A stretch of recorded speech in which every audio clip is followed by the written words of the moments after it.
Yo. Welcome to an episode of Superkick Podcast. I'm your host, Ringside P. Hope you guys enjoy Monday Night Raw.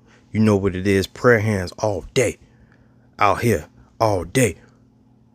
On the podcast. All day. Prayer hands. You know what it is. Serious. I pray that you don't come this way. What? Check if I two hands on here. Yo. Better break down Monday Night Raw for you guys.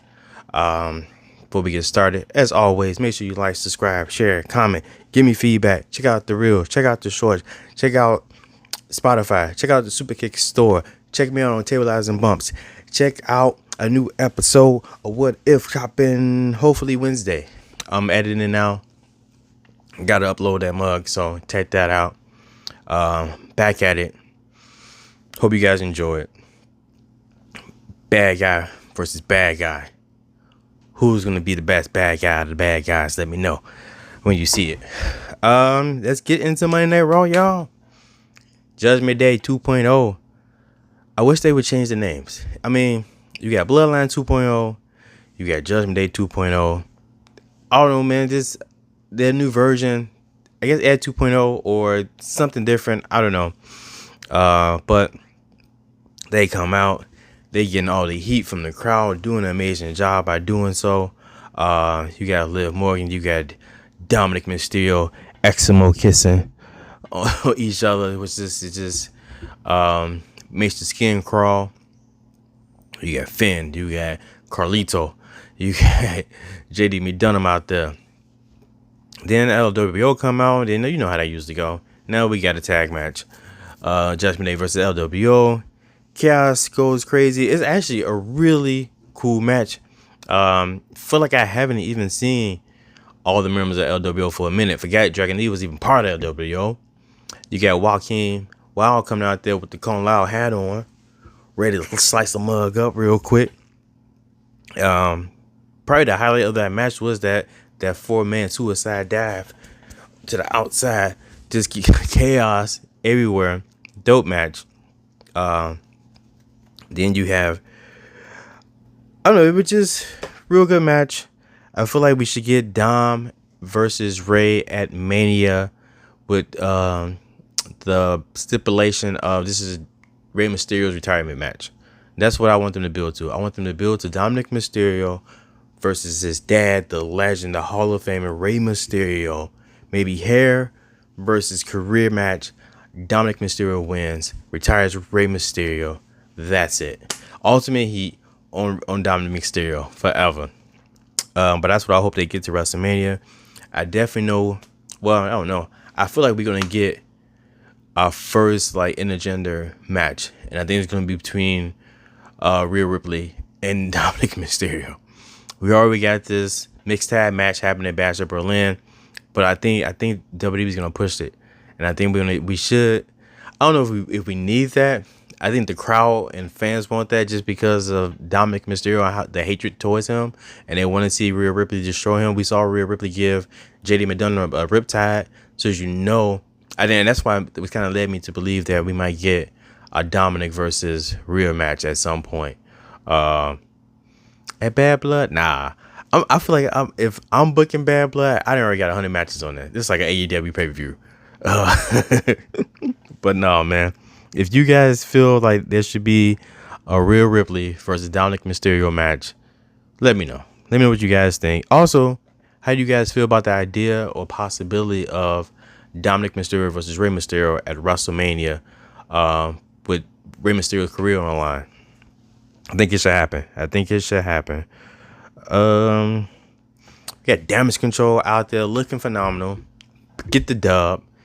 With Dakota Kai injured, Asuka injured, it seems like Selena Vega might be stepping in as maybe an honorary member of Damage Control. She got beef with the PFC. And now it's kind of like, all right, we got these teams. We got the tag team championships. But we have so many different teams, I feel like. And there's a roster, just a stack of adult women out there. And there's not enough shine, enough tick for all of them. Because if I remember correctly, you had that match, and I felt that there was another women's match. If not, it really was just that, you know. Um, you got the interaction between Rhea and Liv, but there's nothing really else popping off that I remembered or that stood out to me on the show far from the women's side. So the shows that definitely been male dominated, and I really hope they come out with this mid card title for the women. The women need some tick. It's too many dope women out there for them not to get the proper tick that they deserve out there. But I don't know, man. What do you guys think? We got some Punk versus Drew McIntyre. You know, adding more to their beef. They match, their strap match at Bash of Berlin. Punk goes crazy. He's ripping Drew McIntyre. He's whipping the security guard. He whipped that black dude the most for some reason. What's up with that, Punk? What's up with that? Why did the black security guard get whipped the most? You tell me. As we continue on, we got this number one contenders match tournament for the Intercontinental Championship. One of the matches was Jey Uso versus Kofi Kingston versus Karrion Kross. And it's not really hard to tell who's going to win that match because we know that Kofi and Karrion have the beef already. So I feel like they cancel each other out. And so that leaves Jey Uso. Well, Jey Uso prevails to the next level, right? So now he's in the final four. We have another match. Pete Dunne. Xavier Woods out there.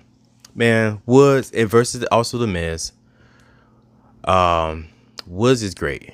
Even though I don't want to let me pause that because I got to get back to Jey Uso. The Yeet movement is amazing.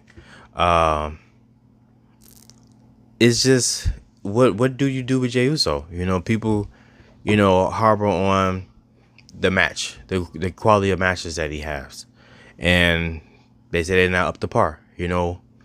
But also it's not like the '80s either, where like all you really needed was an amazing gimmick and have the fans are behind you and you got a belt. I feel like Jey Uso can go. I feel like he's not allowed to go for some reason.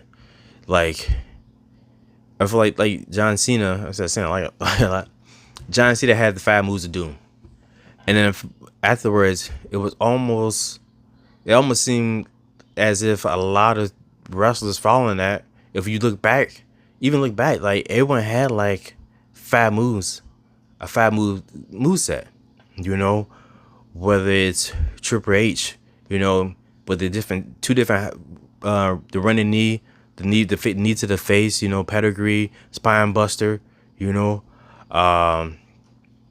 Stone Cold, Tuesday's press, mud hole stumps in the corner, stunner, I feel like you can pick so many different wrestlers that have the signature 5 moves, right?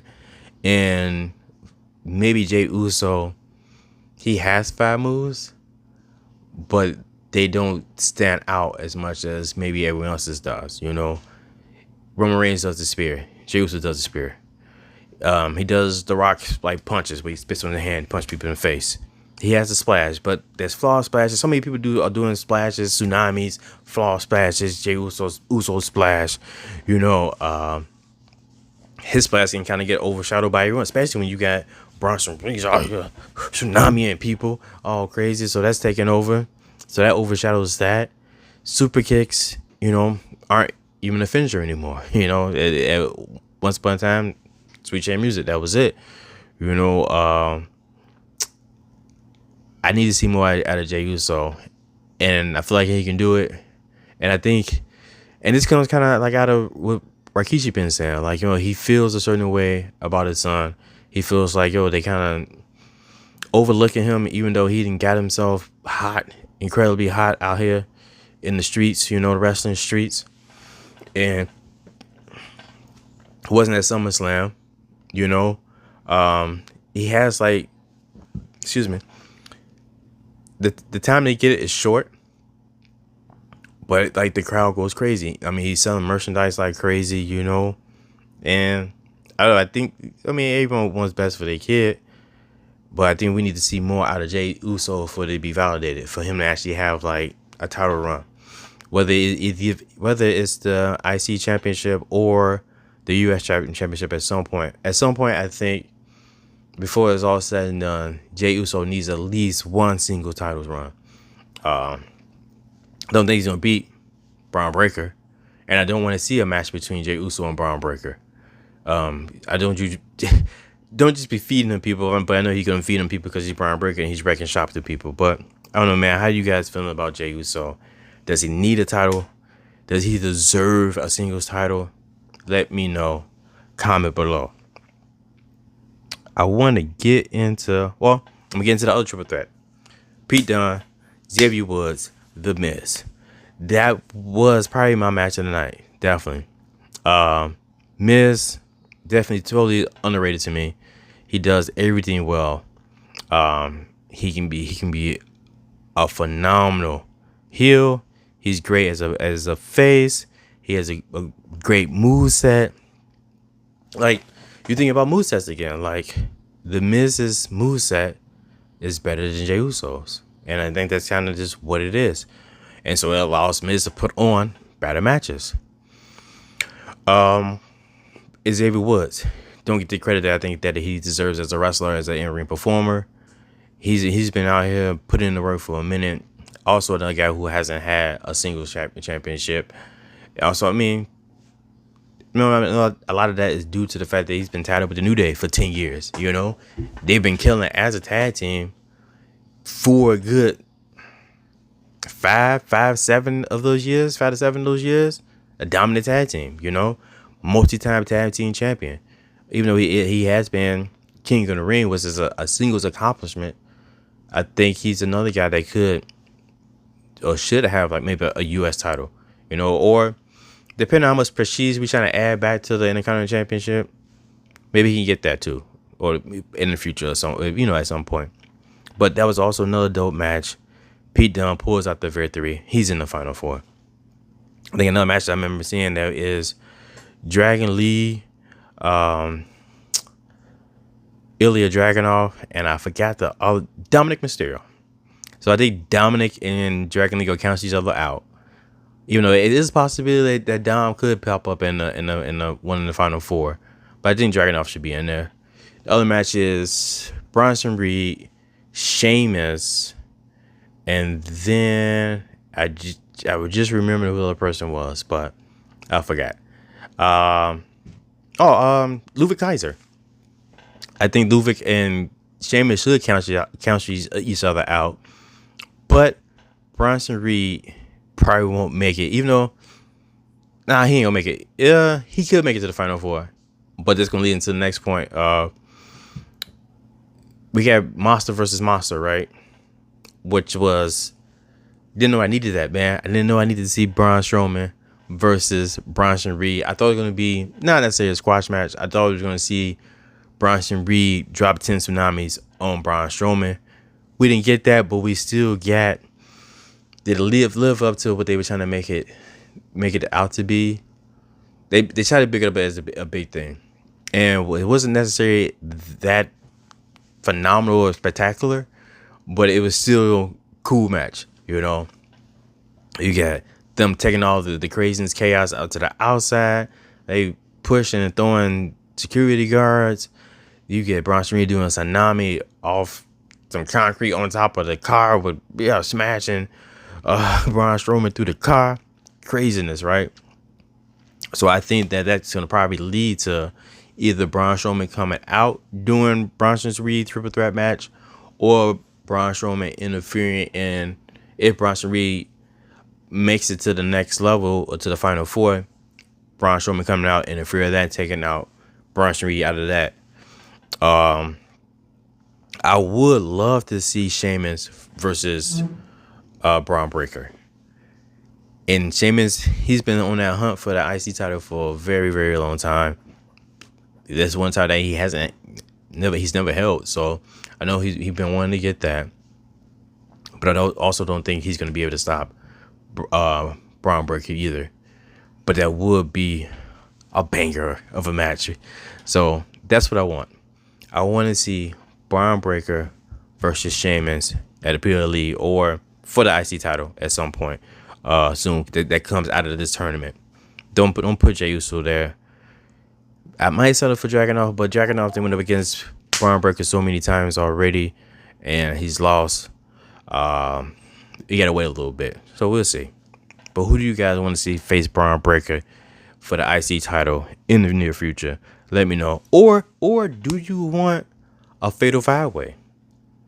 Put all everybody in the match against Braun Breaker and just let him just go crazy. Let him just spear 5 people, wreck shop, and be victorious. I know that kind of just ruins the landscape for the contenders, but I think it'd be an incredible match. We'll see though.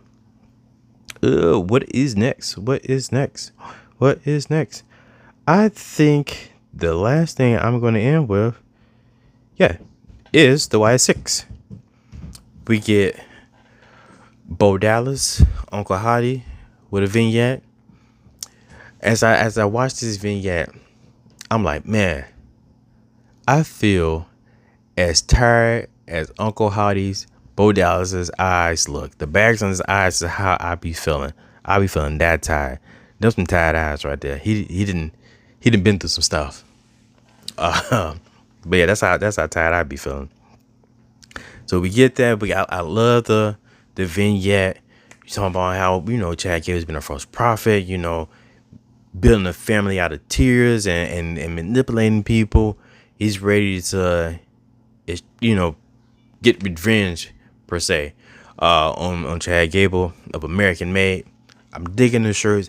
I'm digging the new gear that the Creed brothers have, even though it's still singlets, but it's better than the basic gray or blue that they had before. Man, jazz that up a little bit.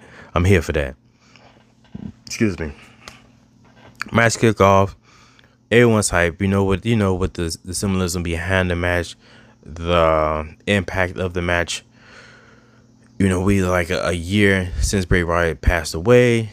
You got Uncle Hollie's first match on Monday Night Raw. Just a lot of emotion surrounding the match that goes into the match. But right off the bat, I look at it as just wrestling, I feel like Bo Dallas Taylor is a better wrestler than Bray Wyatt. I think he has a better moveset. Bray just had the character work, and not saying that he couldn't wrestle. He did have some moves that look cool and great and stuff like that. Sister Abigail, amazing move. That little crazy cross body where he throws his whole body, flying body into you. That's sick. But I think I think Taylor Bo Dallas has a better moveset than Bray Wyatt did.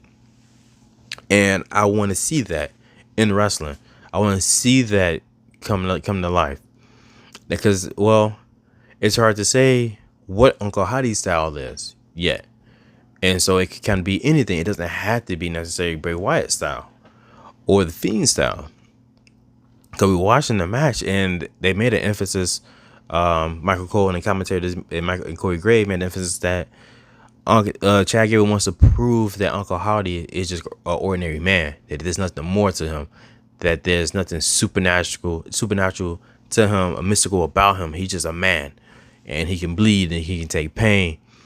And so as I look at the Wyatt universe, I felt like there was building. You had Bray Wyatt, regular Bray Wyatt.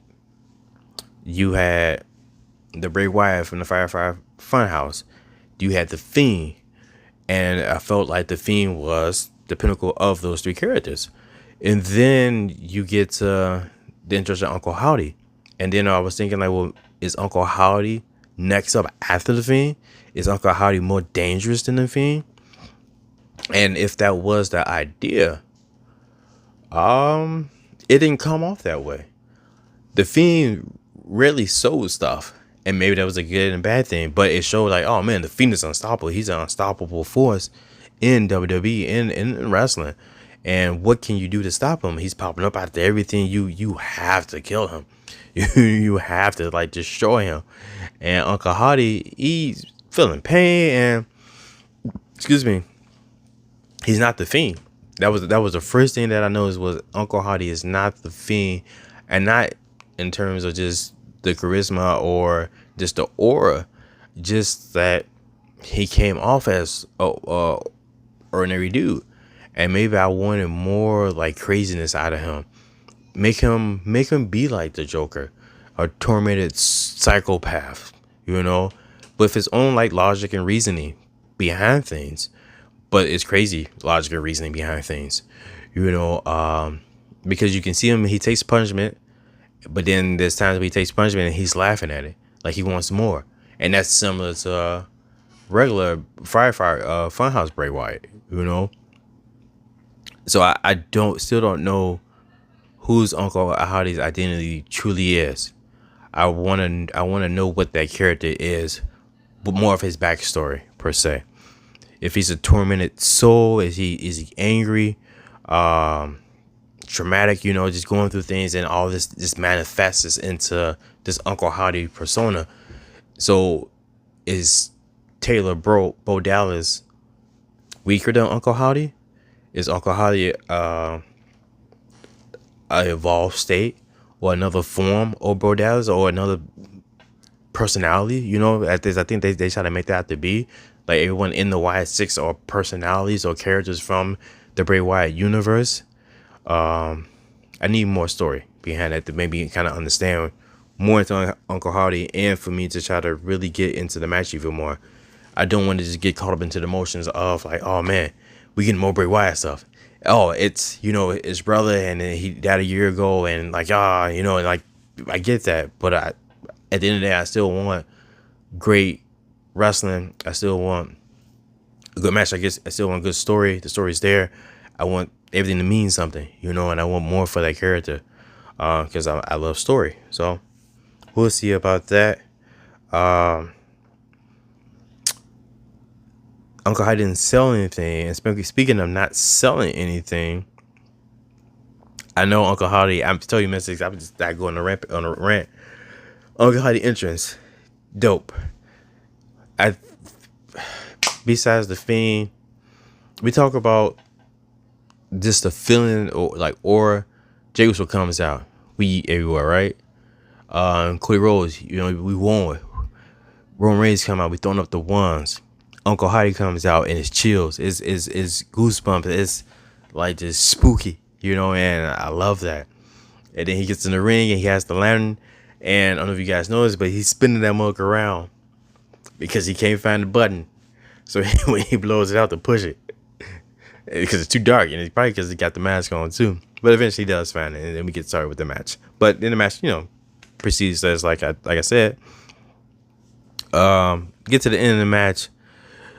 Wyatt Six comes out. They help out because American, I'm about to call him American Made comes out, and they started, trying to assist Chad Gable and Wyatt, and and there we go with the laugh. Uncle Howdy laughs, and here pops out Wyatt Six. Right now, Dexter Lumis is my favorite character of the Wyatt Six right now. He looks the craziest, the most psychotic out of all the members right now. But I'm still waiting to see what Nikki Cross is going to bring to the table when she gets out there. I think we'll get a Nikki Cross versus Savvy Now match at some point. I'm waiting to see that. But we get back to the action inside the ring. Uncle Howdy, Chad Gable. Uncle Howdy hits the sister Abigail on Chad Gable. Chad Gable sells that sister Abigail like I've never really saw anyone sell that move before. Like he dropped on his head, popped straight up, hit the ground. 1, 2, 3. Your winner, Uncle Howdy. I know why he had to win, but now it's also like, what's up? What did we do with Chad Gable and American Made? They formed a new stable, and they just been taking losses. And granted, we got to build up the Wyatt Six, and American Made probably is the best stable to do so, just because the acting and the character work and the in-ring work is just great, But I want so much more for different people, and I want more for Alpha Academy of American Made, Chad Gable, Creed Brothers, even Abby Now, like I want success for them, and I don't know And it's still early on, for the group. They could go on a crazy run. They could get the tag team titles. Chad Gable could get a singles title at some point. But right now, I don't know see what's going to happen with that. But that was the show. That was Monday Night Raw. We got Bo Dallas. Yeah. Victorious. And we see where we go from next with the Y6. Bad Blood. I'm going to add another match to Bad Blood. I got 25 matches for Bad Blood. The show's going to run at least a good 10 hours. I got a 10-hour PLE coming up. Bad Blood. And let me know how y'all guys are feeling about the Y6 versus American Made again. Or Uncle Hardy versus Chad Gable. Again, running back every week.